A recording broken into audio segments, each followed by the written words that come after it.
Good morning everyone.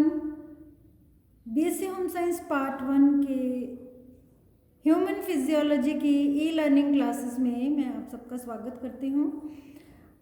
आज हम structure पढ़ेंगे गॉल ब्लैडर की। गॉल ब्लैडर को हिंदी में कहते हैं पित्ताशय। और जनरली हम सब ने सुना हुआ है कि पित्ताशय में स्टोन्स बन जाते हैं, जिसे गॉल स्टोन्स कहते हैं, और पथरी बन जाती है और उसे सर्जरी के द्वारा निकालना पड़ता है, क्योंकि गॉल स्टोन्स का कोई ट्रीटमेंट नहीं है। लेकिन जो गॉल ब्लैडर है वो एक ऐसी संरचना है जो कि भोजन के पाचन में महत्वपूर्ण भूमिका निभाता है।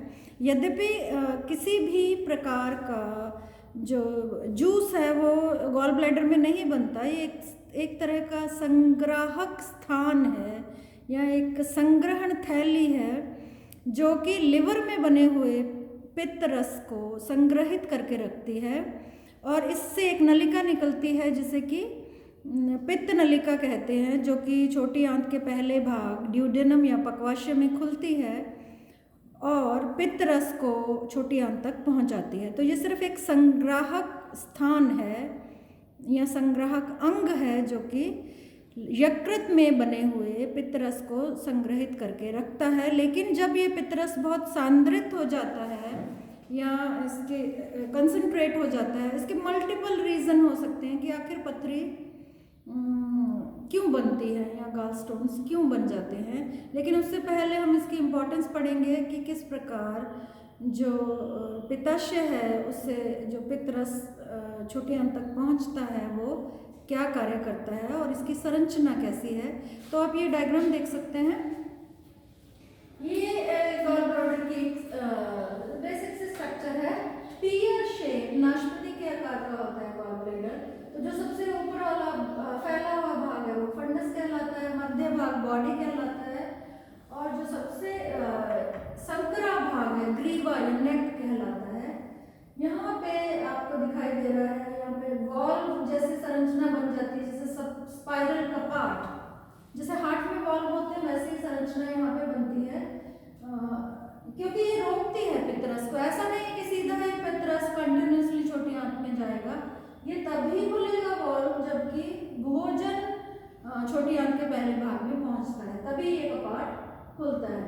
यहाँ पे आप देख सकते हैं यकृत और पित्ताशय आपस में जुड़े हुए हैं। यकृत के नीचे उपस्थित होता है और आमाशय के दाएं भाग में उपस्थित होता है। तो ये राइट साइड में होता है हमारी बॉडी के। ये यकृत में बनता है पित्त रस और इस नलिका द्वारा यहाँ पे पित्ताशय में संग्रहित हो जाता है। तो ये दिखाई दे रहा है यहाँ पे यकृत नलिका दाईं व बाईं, इसके दो भाग हो जाते हैं, एक दाएं भाग से आएगी और एक दूसरे बाएं भाग से आएगी। इसे हम क्या कहेंगे, मूल यकृत नलिका या कॉमन हेपेटिक डक्ट, जो कि किससे जुड़े हुए हैं, मूल पित्त नलिका से। तो पित्ताशय की नलिका और यकृत की नलिका ये आपस में जुड़ी होती हैं, क्योंकि जो पित्त रस यकृत में बनता है वही ही पित्ताशय में जाके संग्रहित होगा।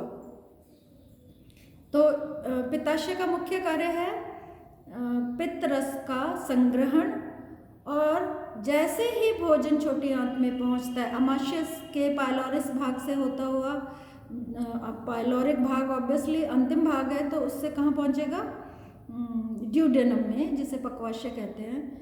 तो ये नलिका कहाँ पे खुलती है, पक्वाशय में। और जैसे ही भोजन छोटी आंत में पहुंचता है तो एक हार्मोन निकलता है कोलसिस्टोकिनिन। ये हार्मोन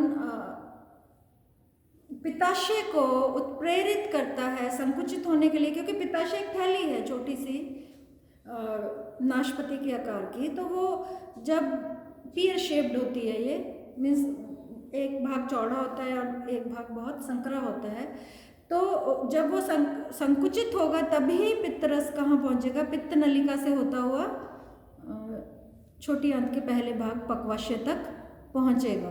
तो ये हार्मोन कोलसिस्टोकिनिन इस संकुचन के लिए इसको कॉन्ट्रैक्ट कर देगा और पित्त रस कहाँ पे पहुँच जाएगा, मूल पित्त नलिका से होता हुआ छोटी आंत के पहले भाग तक। तो एक बहुत बेसिक लेकिन जब यहाँ पे जो पित्तरस है वो सांद्रित हो जाता है तो इस तरह के स्टोन्स बन जाते हैं।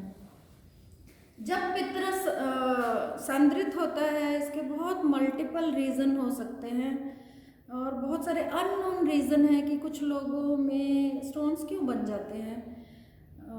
और सबसे बड़ा ये रीज़न माना जाता है कि जब बहुत कम पानी पिया जाए तो हो सकता है मे बी उसके लिए गॉल स्टोन्स रिस्पॉन्सिबल हो सकते हैं। जो हम डाइट लेते हैं उसमें बहुत ज़्यादा कैल्शियम फास्फोरस की मात्रा बहुत अधिक हो, या पानी हार्ड वाटर पीते हैं, उसका वो रीज़न हो सकता है। लेकिन अभी भी ऐसे रीजंस जो स्पेसिफिक रीज़न है कि आखिर ऐसा क्यों है, कुछ लोगों में गॉल स्टोन्स बनते हैं और कुछ लोगों में नहीं बनते। एक ही फैमिली में एक ही तरह की डाइट लेते हैं लेकिन किसी भी एक व्यक्ति को गॉल स्टोन बन जाता है और दूसरे को नहीं बनता। तो ये एक बहुत रिसर्च का विषय है कि गॉल स्टोन्स क्यों बनते हैं। जैसे रीनल स्टोन्स भी बनते हैं, किडनी में स्टोन्स बन जाते हैं, तो उसके भी मल्टीपल रीज़न हो सकते हैं। इवन जेनेटिक फैक्टर्स भी ऐसा माना जा रहा है कि इसके कारण हो सकता है, लेकिन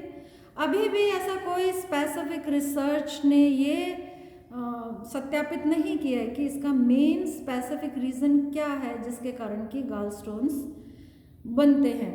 और गॉल स्टोन्स जब बन जाते हैं, ये पथरी इसमें पित्ताशय में बन जाती है, तो सिर्फ सर्जरी ही इसका ट्रीटमेंट है। बहुत लोग होम्योपैथिक और जो अल्टरनेटिव मेडिसिन्स हैं जैसे होम्योपैथी है, यूनानी, आयुर्वेदिक, इस तरह की दवाइयाँ लेते हैं, लेकिन उससे गॉल स्टोन्स का कोई उपचार संभव नहीं है। सिर्फ सर्जरी के द्वारा ही गॉल स्टोन्स को निकाला जा सकता है। अदरवाइज़ कई बार इतनी ज़्यादा सर्जरी बन जाती है कि ये एक छोटी सी थैली है, ये फट जाती है और पेशेंट के लिए फेटल हो सकती है, जानलेवा हो सकती है। तो अगर गॉल स्टोन्स बन गए हैं तो उसके लिए सर्जरी ही करवानी पड़ेगी।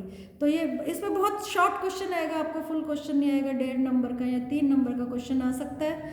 तो आप इसका स्क्रीनशॉट ले लीजिए और आपको सिर्फ ये सिंपल सा डायग्राम है जिसमें लेबलिंग ही बहुत कम है। एक खुद छोटा सा फंडस बॉडी और ग्रीवा से बना हुआ छोटी सी स्ट्रक्चर है, संरचना है, उसके बाद सिस्टिक नलिका है, उसके बाद नीचे मूल पित्त नलिका और जहाँ यकृत से जुड़ी हुई है वहाँ पे यकृत नलिका है। यकृत नलिका का जो नीचे वाला भाग है वो मूल यकृत नलिका कहलाता है। और इसमें एक विशेष प्रकार के कपाट बन जाते हैं जिसे कि स्पाइरल कपाट कहते हैं। तो ये संरचना आप आसानी से बना सकते हैं। लेकिन गॉल स्टोन पे आपको हो सकता है कोई भी एग्जामिनर प्रश्न पूछ सकता है कि गॉल स्टोन पे टिप्पणी लिखे, write short note on gall bladder, तो आप आसानी से इसे लिख सकते हैं। तो ये जो पित्ताशय है वो पाचन के सहायक अंग है। सहायक अंग के द्वारा ही प्रश्न पूछा जाएगा कि जो एसेसरी ऑर्गन्स है डाइजेशन के उसके बारे में लिखिए। तो जो पाचन के सहायक अंग है वो प्रमुख रूप से कौन कौन से हैं? पित्ताशय, अग्नाशय और यकृत। ये तीनों मोस्ट इम्पॉर्टेंट ऑर्गन्स हैं डाइजेस्टिव सिस्टम में। तो हम कल पढ़ेंगे यकृत की संरचना, और जो मोस्ट इम्पॉर्टेंट ऑर्गन है उसकी भी संरचना हम कल पढ़ेंगे, अग्नाशय, जो कि हमारे शरीर के पाचन तो करता ही है, रक्त में ग्लूकोज के स्तर का नियमन भी करता है। Thank you.